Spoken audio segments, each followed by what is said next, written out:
Hey guys, welcome back to Self-Serving Skillet. This week on the show, we continue to do spice blends, all right? Homemade spice blends, and today we are seasoning a steak. Now I had a request for some Montreal Steak Seasoning, and the spices that you see in front of you are what make up this seasoning, and we'll go over each spice in its due course. But this seasoning blend really sort of hails from the idea of curing meats, specifically pastrami. It goes back even further than that, and they can trace it back to Romania, to the ancestors of pastrami, all the way back to the Ottoman Empire.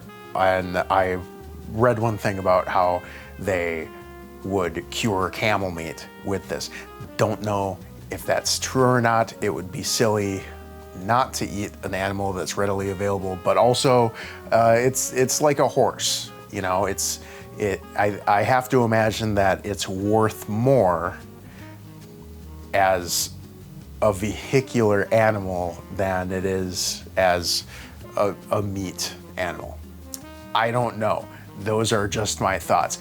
Anyway, let's get into the pastrami spice, the Montreal Steak Seasoning. This seasoning is salt, pepper, obviously, paprika, garlic, onion, some sort of spicy pepper, whether that be cayenne pepper or crushed red pepper, coriander, and dill seed. I only have dill weed here, so we're going to improvise a little bit here, but salt, you want something big and flaky with your salt. Normal table salt is not going to season a steak really well. You can't really see it when you're sprinkling it on a steak, and it gets wet very easily and absorbs. So it's very easy to oversalt. It's very easy to crowd an area with salt because it doesn't spread apart as easily. I don't know if that's a symptom of just how it moves in your hands or how the air catches it on the way down. I have no idea. I just know that this works. I am going to leave this out of my seasoning blend in favor of salting it myself. I don't like to add salt unnecessarily to items because I like to add them to already salted items. Either way, this box of kosher salt was like $2.50. Not a big investment. You can have both things. Black pepper. I have black peppercorns, and actually I have this great pepper mill that's really amazing at getting very fine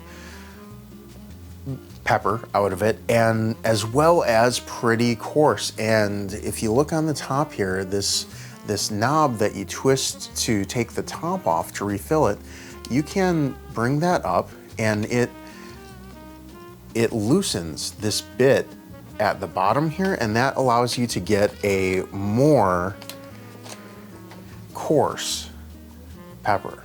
And if you want your pepper more fine, you just have to retighten that and grind a few times to get the pepper out of there before you get something very fine.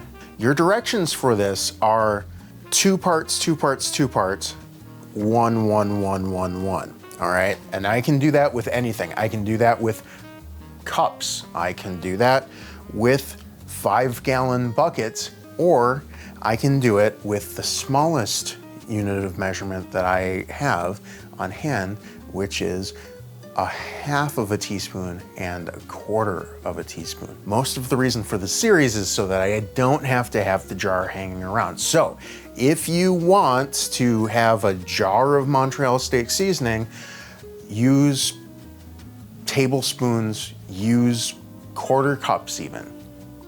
This will be great. Everything I've seen calls for dill seeds, and that is probably because steak needs a very high heat for a very short amount of time, and we're probably going to burn up some herbs if we try to use that. Not the case with the seeds. So what I'm gonna do is I'm gonna leave this dill out of my blend, and then I'm gonna put it on after the steak is done. Now you might have noticed that I didn't put any butter in this pan. You see a lot of videos where chefs are basting this steak in butter.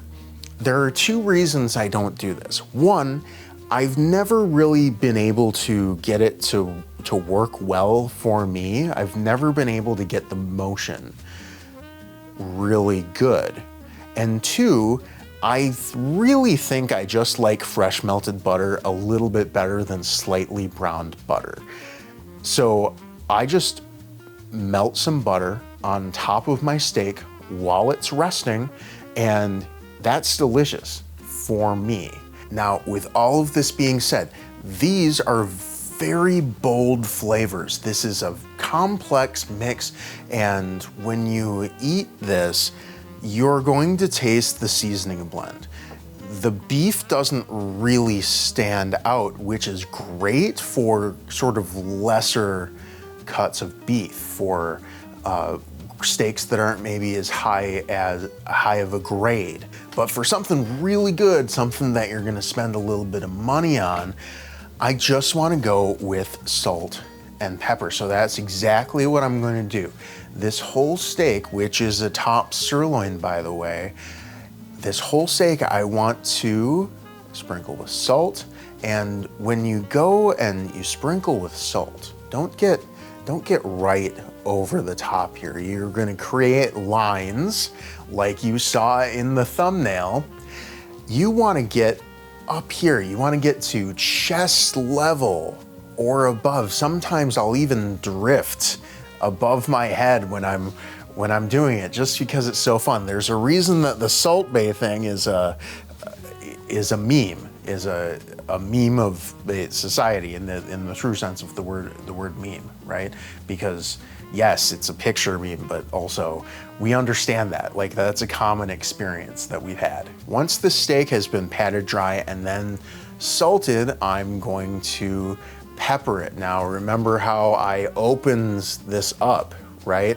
And what I want to do, what I'm going to attempt to do, is to pepper the parts that the Montreal Steak Seasoning is not going to go on. I only have one steak, and I'm gonna try to season it 3 different ways. So just bear with me. That big, bold, flaky pepper, that's going to stand less of a chance of burning in our pan on the very high heat for a pretty short amount of time. So first I'll add this Montreal Steak Seasoning to a third quadrant, a third rent of this steak, and I'm just going to coat this as much as I can. Remember, we didn't add salt to this, but the steak is salted, and the quantities that I give you here of half a little spoon, quarter little spoon, would have covered an entire steak this size. And I'm gonna go to my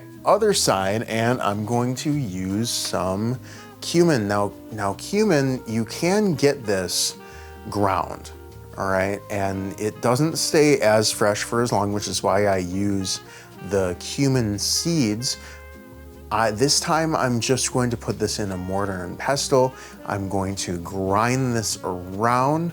I forgot that I peppered the whole steak already, so I threw some peppercorns in there and smashed them up, but it's gonna be fine because everything's gonna be wonderful and earthy and a little bit aromatic. And I wanna get that on the other side of the steak. So now I am ready on both sides to sear this steak.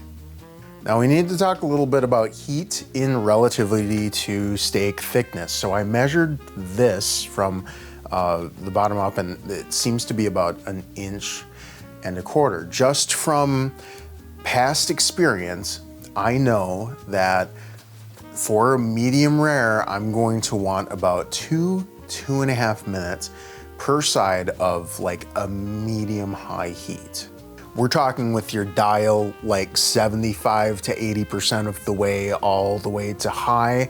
I really don't advise going any higher than that for anything except for like boiling water. Now, if you have a steak that is thinner than that, you actually need to turn that dial up a little bit. You want to go 80, maybe 85% of the way up.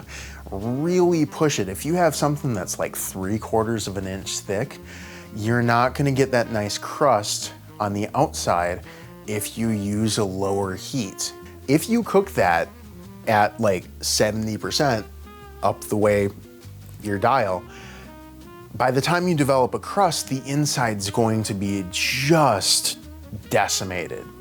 You're gonna pull any character right out of that steak. But let's say you have like a 2-inch thick cut of steak. That's like 5 inches right there. 2-inch thick, which is still a pretty thick steak.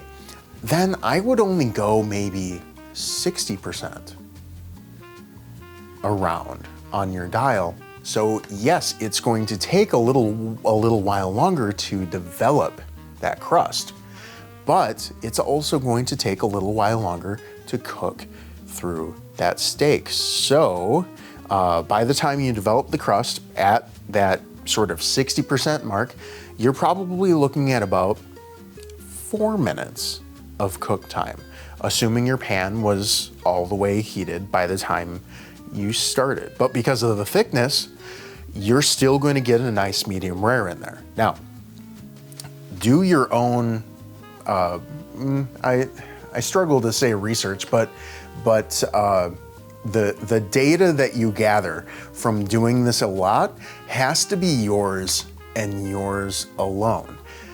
So pick a cut of meat that you like and get good at that. Time yourself. What I ended up doing here was about 2.5 minutes, but because I hadn't really worked with this specific cut much before, it ended up being a little bit rare for my taste. This definitely could have used another 45 seconds to a minute per side, and it would have been perfect for me. But I'm one of those people that would rather have slightly underdone than slightly overdone. And gathering your own data based on your experience brings me to another point about the thickness and the feel of how steaks are done. If you want to get good at doing it by feel, you need to cook a lot of things, and not all steaks or pieces of meat will feel the same. So pick one that you like, pick a couple that you like maybe, get good at poking at it. This thing, I used to think that this worked. It was like rare, medium, medium well, and it kind of works on me.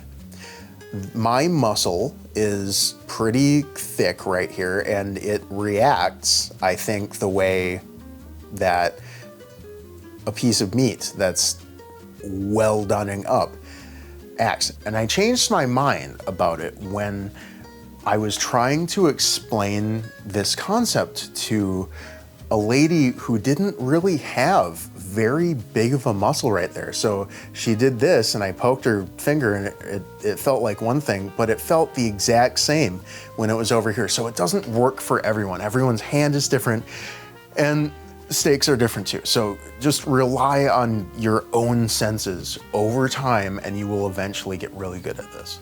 Now it's at this point where you might be remembering something about someone saying, cut this thing against the grain. You don't have to worry about that with ribeye, with sirloin, with strip, New York strip, with tenderloin. Those things have all already been cut across the grain. So if you pick the steak up and put it sideways, and you just imagine this continuing for a little ways in both directions, that's what the whole muscle looks like. And it's already been cut against the grain. So you don't really need to worry about that. So we're just gonna slice into it, and it's gonna be absolutely delicious. All right, so finally we're at this taste test part here, and I'm just gonna go baseline, right? My baseline is the salt and pepper, and I wanna see what that's like first before I get all these flavors in my mouth.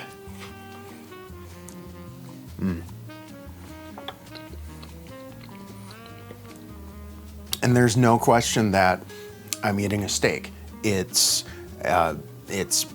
beefy, it's meaty, the crust is there. It's that really nice different texture than the rest of the steak. Nice and warm and pink in the middle, and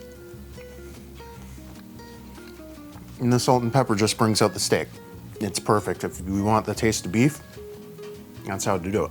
Let's move over to this side here. This is the house-made Montreal Steak Seasoning.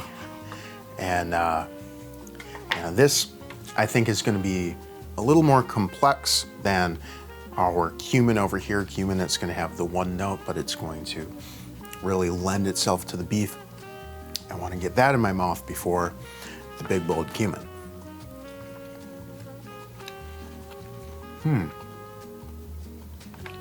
Okay.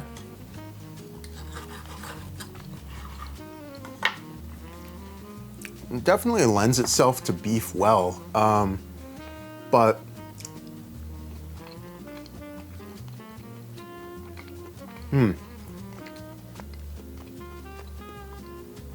it's not my thing. It's delicious. I want the steak to taste more like steak. Let's go with the cumin. Salt, pepper, cumin. This is probably what I put on my steaks 70% of the time. And I just love the way that the earthy notes of that cumin come out and just play with the beef so well. This was a great experiment.